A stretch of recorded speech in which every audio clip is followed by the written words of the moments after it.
जय श्री कृष्णा। धारा चैनल पर आप सबका स्वागत है। भगवान सत्यनारायण की कृपा आप और आपके परिवार पर सदा बनी रहे। आज हम श्री सत्यनारायण व्रत की कथा श्रवण करेंगे। भगवान सत्यनारायण की कथा। एक समय की बात है, नैमिषारण्य तीर्थ में शौनक आदि 88,000 ऋषियों ने श्री सूत जी से पूछा, हे प्रभु, इस कलयुग में वेद विद्या रहित मनुष्यों को प्रभु भक्ति किस प्रकार मिल सकती है तथा उनका उद्धार कैसे होगा। हे मुनि श्रेष्ठ, कोई ऐसा तप बताइए जिससे थोड़े समय में ही पुण्य मिल जाए और मनवांछित फल भी मिल जाए। इस प्रकार की कथा सुनने की हम इच्छा रखते हैं। सर्वशास्त्रों के ज्ञाता सूत जी बोले, हे वैष्णवों में पूज्य, आप सभी ने प्राणियों के हित की बात पूछी है, इसलिए मैं एक ऐसे श्रेष्ठ व्रत को आप लोगों को बतलाऊंगा जिसे नारद जी ने लक्ष्मी नारायण से पूछा और लक्ष्मीपति ने मुनि श्रेष्ठ नारद जी से कहा था। एक समय की बात है, योगी राज नारद जी दूसरों के हित की इच्छा लिए अनेकों लोकों में घूमते हुए मृत्यु लोक में आ पहुँचे।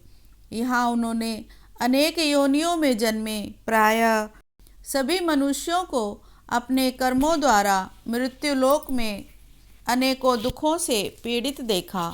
उनका दुख देख नारद जी सोचने लगे कि कैसा यत्न किया जाए जिसके करने से निश्चित रूप से मानव के दुखों का अंत हो जाए। इसी विचार पर मनन करते हुए वह विष्णु लोक में गए। वहाँ वह देव के ईश भगवान नारायण की स्तुति करने लगे, जिनके हाथों में शंख चक्र गदा और पद्म थे, गले में वरमाला पहने हुए थे। स्तुति करते हुए नारद जी बोले, हे भगवान, आप अत्यंत शक्ति से संपन्न हैं। मन तथा वाणी भी आपको नहीं पा सकती है। आपका आदि मध्य तथा अंत नहीं है। निर्गुण स्वरूप सृष्टि के कारण भक्तों के दुख को दूर करने वाले आपको मेरा नमस्कार है। नारद जी की स्तुति सुन भगवान विष्णु बोले, हे मुनि श्रेष्ठ, आपके मन में क्या बात है? आप किस काम के लिए पधारे हैं, उसे निसंकोच कहो। इस पर नारद मुनि जी बोले कि मृत्यु लोक में अनेक योनियों में जन्मे मनुष्य अपने कर्मों के द्वारा अनेकों दुखों से दुखी हो रहे हैं। हे नाथ, आप मुझ पर दया रखते हैं तो बताइए कि वो मनुष्य थोड़े प्रयास से ही अपने दुखों से कैसे छुटकारा पा सकते हैं। श्री हरि बोले, हे नारद जी, मनुष्यों की भलाई के लिए तुमने बहुत अच्छी बात पूछी है, जिसके करने से मनुष्य मोह से छूट जाता है। वह बात मैं कहता हूँ, उसे सुनो। स्वर्ग लोक व मृत्यु लोक दोनों में एक दुर्लभ उत्तम व्रत है जो पुण्य देने वाला है। आज प्रेमवश होकर मैं उसे तुमसे कहता हूँ। श्री सत्यनारायण भगवान का यह व्रत अच्छी तरह विधान पूर्वक करके मनुष्य तुरंत ही यहाँ सुख भोग कर मरने पर मोक्ष को पाता है। श्री हरि के वचन सुन नारद जी बोले कि उस व्रत का फल क्या है और उसका विधान क्या है? यह व्रत किसने किया था? इस व्रत को किस दिन करना चाहिए? सभी कुछ विस्तार पूर्वक बतलाएं। नारद जी की बात सुनकर श्री हरि बोले, दुख व शोक को दूर करने वाला यह व्रत सभी स्थानों पर विजय दिलाने वाला है। मानव को भक्ति व श्रद्धा के साथ शाम को श्री सत्यनारायण की पूजा धर्मपरायण होकर ब्राह्मणों व बंधुओं के साथ करनी चाहिए। भक्ति भाव से ही नैवेद्य, केले का फल, घी, दूध और गेहूं का आटा सवाया लें। गेहूं के स्थान पर साठी का आटा, शक्कर तथा गुड़ लेकर भी सभी भक्षण योग्य पदार्थों को मिलाकर भगवान का भोग प्रसाद बनाएं, भगवान को भोग लगाएं, ब्राह्मणों सहित बंधु बांधवों को भी भोजन कराएं, उसके बाद स्वयं भोजन करें। भजन कीर्तन के साथ साथ भगवान की भक्ति में लीन हो जाएं। इस तरह से सत्यनारायण भगवान का यह व्रत करने पर मनुष्य की सारी इच्छाएं निश्चित रूप से पूरी हो जाती हैं। इस कलिकाल अर्थात कलयुग में मृत्युलोक में मोक्ष का यही एक सरल उपाय बताया गया है। इति श्री सत्यनारायण व्रत कथा प्रथम अध्याय संपूर्णम। श्रीमन्नारायण नारायण नारायण भजमन नारायण नारायण नारायण। श्री सत्यनारायण नारायण नारायण। श्री सत्यनारायण भगवान की जय। द्वितीय अध्याय। सूत जी बोले, हे ऋषियों, जिसने पहले समय में इस व्रत को किया था उसका इतिहास कहता हूँ, ध्यान से सुनो। सुंदर काशीपुरी नगरी में एक अत्यंत निर्धन ब्राह्मण रहता था। भूख प्यास से परेशान वह धरती पर घूमता रहता था। ब्राह्मणों से प्रेम करने वाले भगवान ने एक दिन ब्राह्मण का वेश धारण कर उसके पास जाकर पूछा, हे विप्र, नित्य दुखी होकर तुम पृथ्वी पर क्यों घूमते हो? दीन ब्राह्मण बोला, मैं निर्धन ब्राह्मण हूँ, भिक्षा के लिए धरती पर घूमता हूँ। हे भगवान, यदि आप इसका कोई उपाय जानते हो तो बताइए। वृद्ध ब्राह्मण कहता है कि सत्यनारायण भगवान मनोवांछित फल को देने वाले हैं, इसीलिए तुम उनका पूजन करो। इसे करने से मनुष्य सभी दुखों से मुक्त हो जाता है। वृद्ध ब्राह्मण बनकर आए सत्यनारायण भगवान उस निर्धन ब्राह्मण को व्रत का सारा विधान बताकर अंतर ध्यान हो गए। ब्राह्मण मन ही मन सोचने लगा कि जिस व्रत को वृद्ध ब्राह्मण करने को कह गया है, मैं उसे जरूर करूँगा। यह निश्चय करने के बाद उसे रात में नींद नहीं आई। वह सवेरे उठकर सत्यनारायण भगवान के व्रत का निश्चय कर भिक्षा के लिए चला गया। उस दिन निर्धन ब्राह्मण को भिक्षा में बहुत सा धन मिला, जिससे उसने बंधु बांधवों के साथ मिलकर श्री सत्यनारायण भगवान का व्रत संपन्न किया। भगवान सत्यनारायण का व्रत संपन्न करने के बाद वह निर्धन ब्राह्मण सभी दुखों से छूट गया और अनेक प्रकार की संपत्तियों से युक्त हो गया। उसी समय से यह ब्राह्मण हर माह इस व्रत को करने लगा। इस तरह से सत्यनारायण भगवान के व्रत को जो भी मनुष्य करेगा वह सभी प्रकार के पापों से छूटकर मोक्ष को प्राप्त होगा। जो मनुष्य इस व्रत को करेगा वह भी सभी दुखों से मुक्त हो जाएगा। सूत जी बोले कि इस तरह से नारद जी से नारायण का कहा हुआ श्री सत्यनारायण व्रत को मैंने तुमसे कहा। हे विप्रो, मैं अब और क्या कहूँ? ऋषि बोले, हे मुनिवर, संसार में उस विप्र से सुनकर और किस किस ने इस व्रत को किया, हम सब इस बात को सुनना चाहते हैं। इसके लिए हमारे मन में श्रद्धा का भाव है। सूत जी बोले, हे मुनियों, जिस जिसने इस व्रत को किया है वह सब सुनो। एक समय वही विप्र धन व ऐश्वर्य के अनुसार अपने बंधु बांधवों के साथ इस व्रत को करने को तैयार हुआ। उसी समय एक लकड़ी बेचने वाला बूढ़ा आदमी आया और लकड़ियां बाहर रखकर अंदर ब्राह्मण के घर में गया।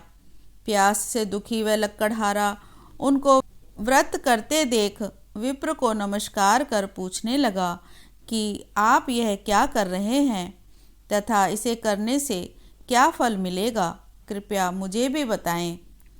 ब्राह्मण ने कहा कि सब मनोकामनाओं को पूरा करने वाला यह सत्यनारायण भगवान का व्रत है। इनकी कृपा से ही मेरे घर में धन धान्य आदि की वृद्धि हुई है। विप्र से सत्यनारायण व्रत के बारे में जानकर लक्कड़हारा बहुत प्रसन्न हुआ। चरणामृत लेकर वह प्रसाद खाने के बाद वह अपने घर को गया। लक्कड़हारे ने अपने मन में संकल्प किया कि आज लकड़ी बेचने से जो भी धन मिलेगा उसी से श्री सत्यनारायण भगवान का उत्तम व्रत मैं करूँगा। मन में इस विचार को ले बूढ़ा आदमी सिर पर लकड़ियां रख उसे बेचने नगर में गया।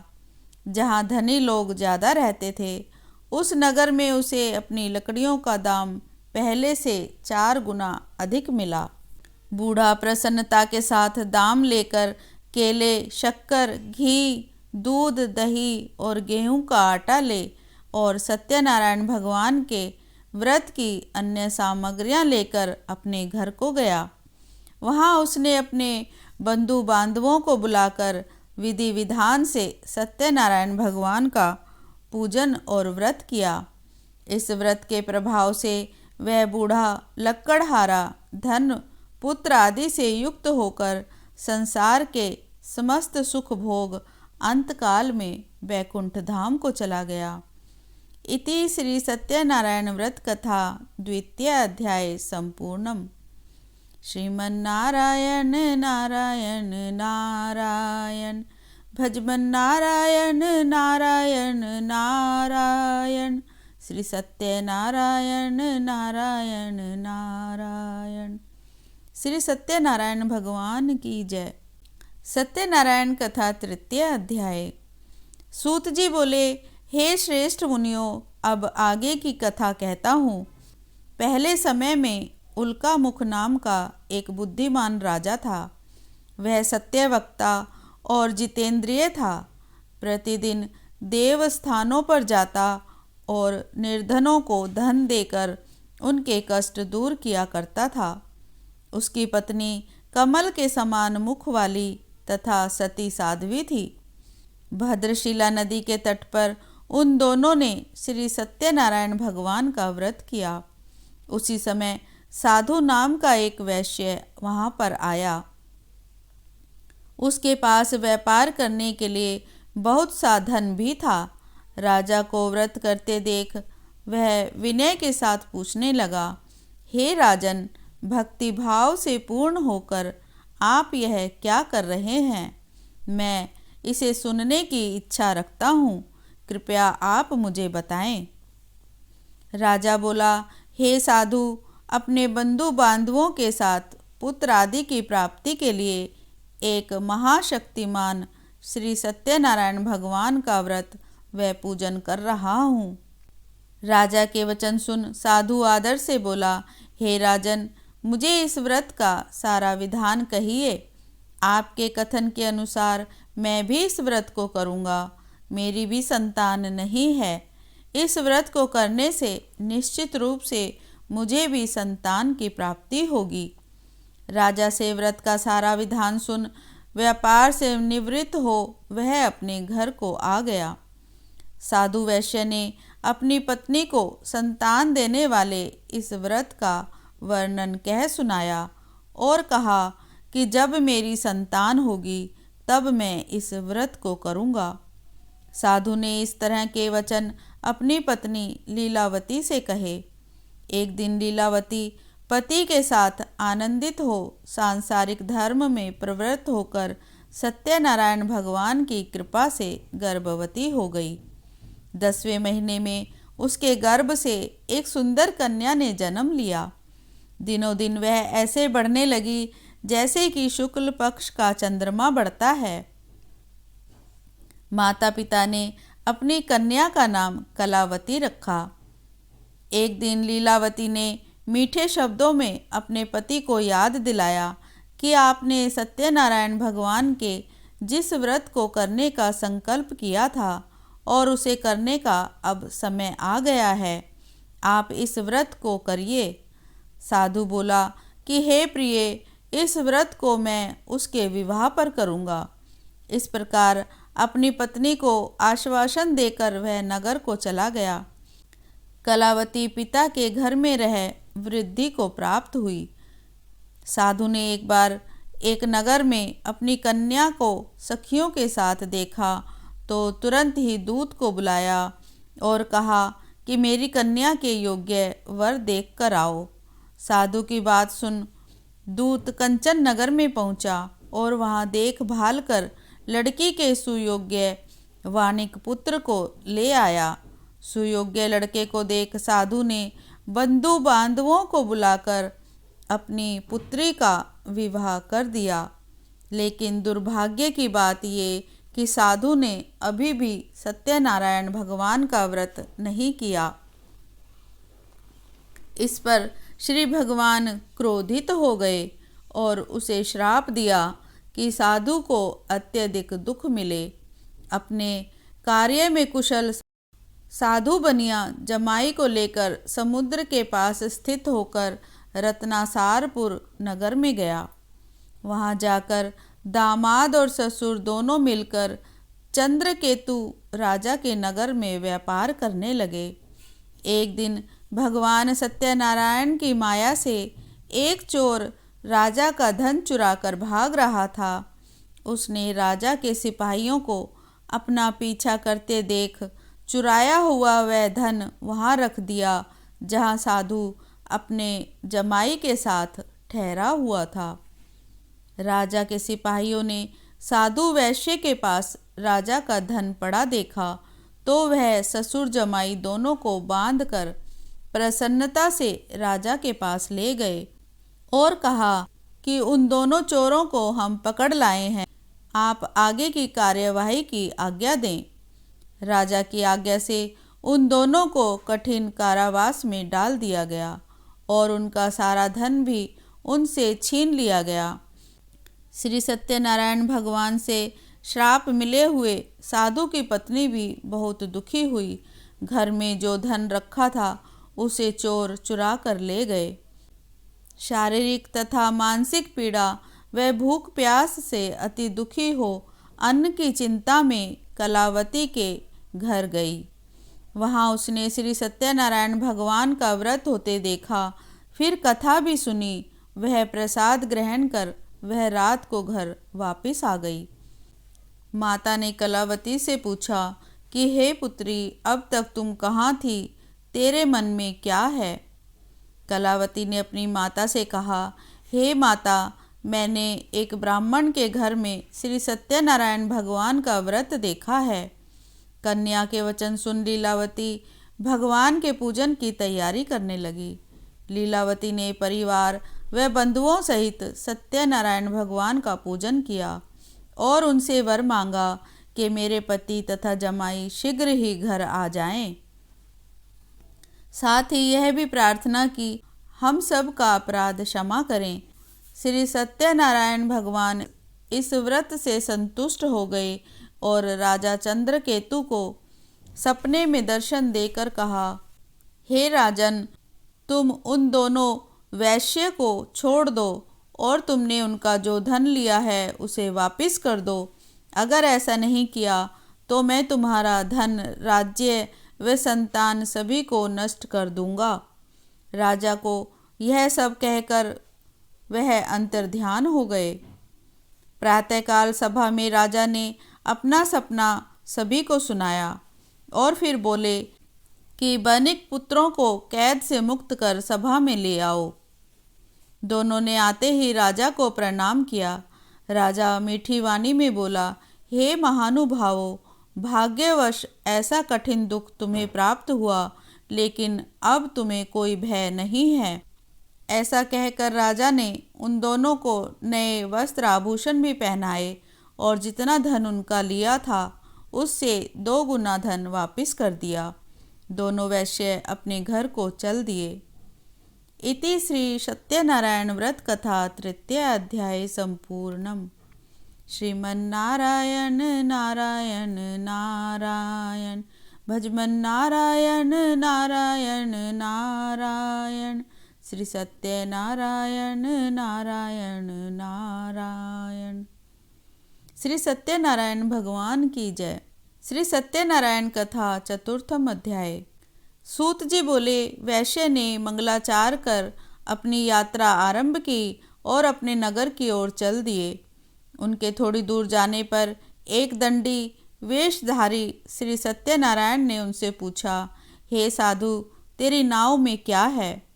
अभिमानी वाणी खसता हुआ बोला, हे दंडी, आप क्यों पूछते हैं? क्या धन लेने की इच्छा है? मेरी नाव में तो बेल व पत्ते भरे हुए हैं। वैश्य के कठोर वचन सुन भगवान बोले, तुम्हारा वचन सत्य हो। दंडी ऐसा वचन कह वहां से दूर चले गए। कुछ दूर जाकर समुद्र के किनारे बैठ गए।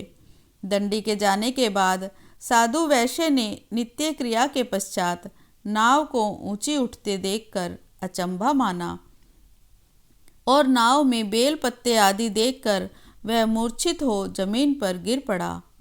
मूर्छा खुलने पर वह अत्यंत शोक में डूब गया और उसका दामाद बोला कि आप शोक ना मनाएं, यह दंडी का श्राप है, इसीलिए हमें उनकी शरण में जाना चाहिए, तभी हमारी मनोकामना पूरी होगी।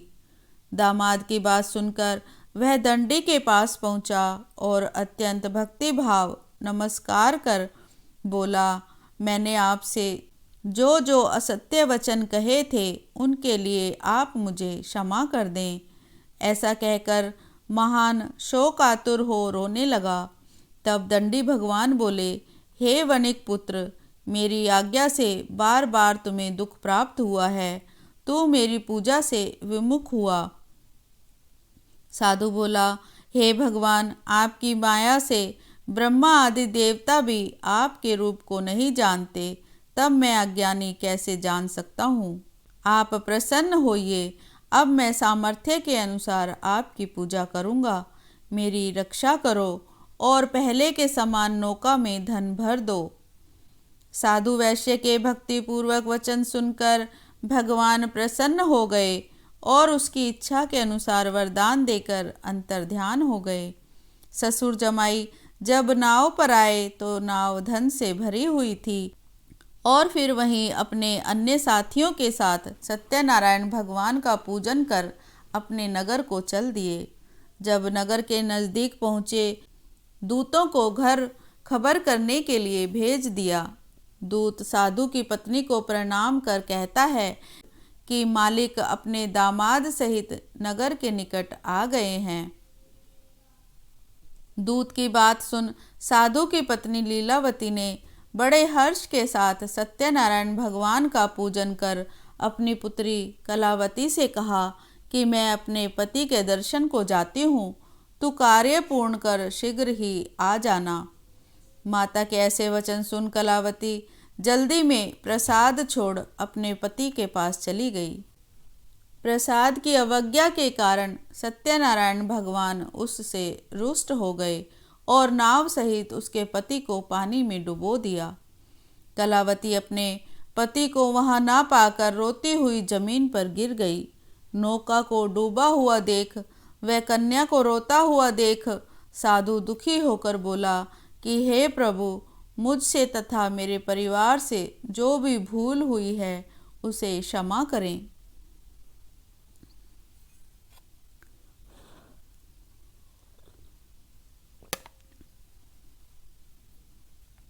साधु के दीन वचन सुनकर सत्यनारायण भगवान प्रसन्न हो गए और आकाशवाणी हुई, हे साधु, तेरी कन्या मेरे प्रसाद को छोड़कर आई है, इसीलिए उसके पति अदृश्य हो गए हैं। यदि वह घर जाकर प्रसाद खाकर लौटती है तो इसे इसका पति अवश्य मिलेगा। ऐसी आकाशवाणी सुन कलावती घर पहुंचकर प्रसाद खाती है और फिर आकर अपने पति के दर्शन करती है। इसके बाद साधु अपने बंधु बांधवों सहित श्री सत्यनारायण भगवान का विधि विधान से पूजन करता है। इस लोक का सुख भोग वह अंत में स्वर्ग लोक को जाता है। इति श्री सत्यनारायण व्रत कथा चतुर्थ अध्याय संपूर्णम्। श्रीमन्नारायण नारायण नारायण भजमन नारायण नारायण नारायण श्री सत्यनारायण नारायण नारायण। श्री सत्यनारायण भगवान की जय। श्री सत्यनारायण कथा पंचम अध्याय। सूत जी बोले, हे ऋषियों, मैं और भी एक कथा सुनाता हूँ, उसे भी ध्यान पूर्वक सुनो। प्रजापालन में लीन तुंगध्वज नाम का एक राजा था। उसने भी भगवान का प्रसाद त्याग कर बहुत ही दुख प्राप्त किया। एक बार वन में जाकर वन्य पशुओं को मारकर वह बड़ के पेड़ के नीचे आया। वहाँ उसने ग्वालों को भक्ति भाव से अपने बंधुओं सहित सत्यनारायण भगवान का पूजन करते देखा। अभिमानवश राजा ने उन्हें पूजा करते देखकर भी पूजा स्थान में नहीं गए और ना ही उसने भगवान को नमस्कार किया। ग्वालों ने राजा को प्रसाद दिया, लेकिन उसने वह प्रसाद भी नहीं खाया और प्रसाद को वहीं छोड़कर वह अपने नगर को चला गया। जब वह अपने नगर में पहुंचा तो वहां सब कुछ तहस नहस हुआ पाया, तो वह शीघ्र ही समझ गया कि यह सब भगवान ने ही किया है। वह दोबारा ग्वालों के पास पहुंचा और विधि पूर्वक पूजा करके प्रसाद खाया, तो श्री सत्यनारायण भगवान की कृपा से वह सब कुछ पहले जैसा हो गया। दीर्घ काल तक सुख भोगने के बाद मरणोपरांत उसे स्वर्गलोक की प्राप्ति हुई।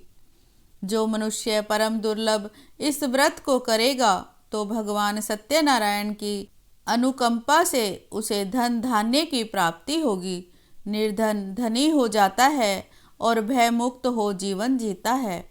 संतानहीन मनुष्य को संतान सुख मिलता है और सारे मनोरथ पूर्ण होने पर मानव अंतकाल में वैकुंठ धाम को जाता है। सूत जी बोले, जिन्होंने पहले व्रत को किया है, अब उनके दूसरे जन्म की कथा कहता हूँ। वृद्ध शतानंद ब्राह्मण ने सुदामा का जन्म लेकर मोक्ष की प्राप्ति की। लक्कड़हारे ने अगले जन्म में निषाद बनकर मोक्ष को प्राप्त किया।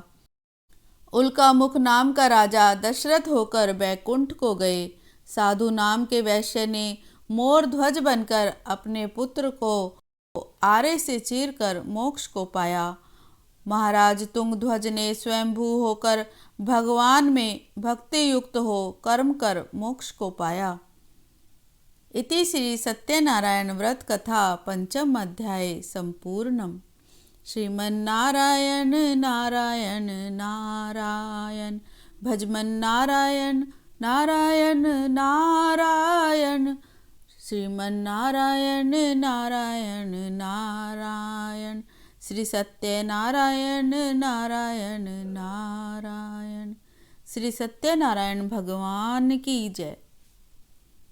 भगवान सत्यनारायण की आरती।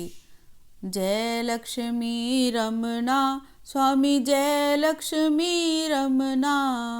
सत्यनारायण स्वामी जन पातक हरना। ओम जय लक्ष्मी रमना स्वामी, जय लक्ष्मी रमना। रतन जड़ित सिंहासन अद्भुत छवि राजे। नारद करत निराजन घंटा ध्वनि बाजे। ओम जय लक्ष्मी रमना स्वामी, जय लक्ष्मी रमना। प्रकट भय कलि कारण द्विज को दर्श दियो। बूढ़ा ब्राह्मण बन कर कंचन महल कियो। ओम जय लक्ष्मी रमना स्वामी, जय लक्ष्मी रमना। दुर्बल भील कठारो जिन पर कृपा करी। चंद्रचूड़ एक राजा तिनकी विपत्ति हरी। ओम जय लक्ष्मी रमना स्वामी, जय लक्ष्मी रमना। वैश्य मनोरथ पायो श्रद्धा तज दीनी। सो फल भोग्यो प्रभु जी फिर स्तुति कीनी। ओम जय लक्ष्मी रमना स्वामी, जय लक्ष्मी रमना। भक्ति भाव के कारण छिन्न छिन्न रूप धर्यो।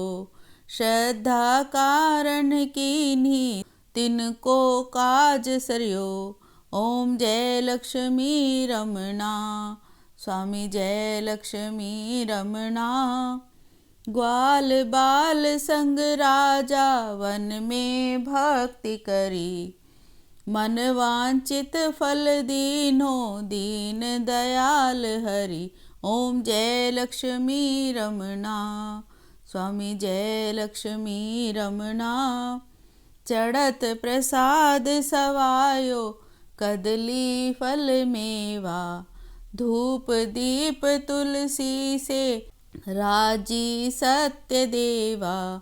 ओम जय लक्ष्मी रमणा। स्वामी जय लक्ष्मी रमणा।